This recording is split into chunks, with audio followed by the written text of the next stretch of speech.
අපි හැමෝම උදේ නැගිට්ටයින් පස්සේ කරන්නේ ජයග්‍රහණය පස්සේ හඹාගෙන යන එක. එහෙම හඹාගෙන යනකොට අපිට මහන්සි දැනෙන්න පුළුවන්. එතකොට කරන්න ඕනේ විශ්මිත විරාමයක් ගන්න එක. ඒ කියන්නේ ජයග්‍රහණය පසුපස හමා යන එක නවත්තන්න කියලාද? නෑ. ජයග්‍රහණයට යන ගමන තවත් පහසු කරගන්න ඔයාට විශ්මිත විවේකයක් දෙන්න. නිදහසේ නැවුම් හුස්ම ටිකක් අරගන්න ස්වභාව දහමත් එක්ක කාලය ගත කරන්නම වෙනවා. ස්වභාව දහම කියන්නේ මේ ලෝකයේ තියෙන උතුම්ම දහම. ඒ වගේම වෙහෙසකර ජීවිතේට හොඳ රීෆ්‍රෙෂ් එකක් දෙන්න පුළුවන් ප්‍රැක්ටිකල්ම පොයින්ට් එකක්. ස්වභාව දහමට තියෙන පව එකෙන් ඔයාගේ මයින්ඩ් එකේ තියෙන ස්ට්‍රෙස් එක ඩිස්ට්‍රොයි කරනවා. ඔයා ස්වභාව දහමත් එක්ක ඉන්න කෙනෙක් නම් ඒක ඔයාට ගොඩක් දැනිලා ඇති. මං ඉන්නේ දැන් ලංකාවේ හරි මැද්දේ. මෙහි නැවුම් හුලක මොන වගේ සනීපද කියලා ආව කට්ටිය දන්නවා.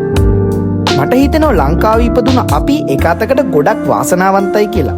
ඒකට හේතුව තමා අපට ගිහිල්ලා විඳලා ඉවරයක් කරගන්න බැරි තරම් තැන් ලංකාවේ තියෙන නිසා.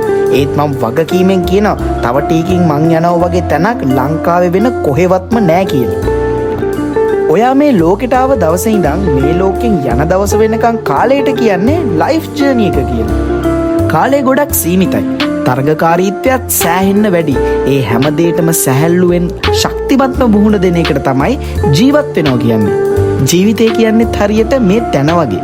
කෙලවරක් දකින්න නම් ඇවිදගෙන ඉස්සරහට යන්නම වෙනවා. ඉතින් ඇයි තවත් බලාගෙන ඉන්නේ?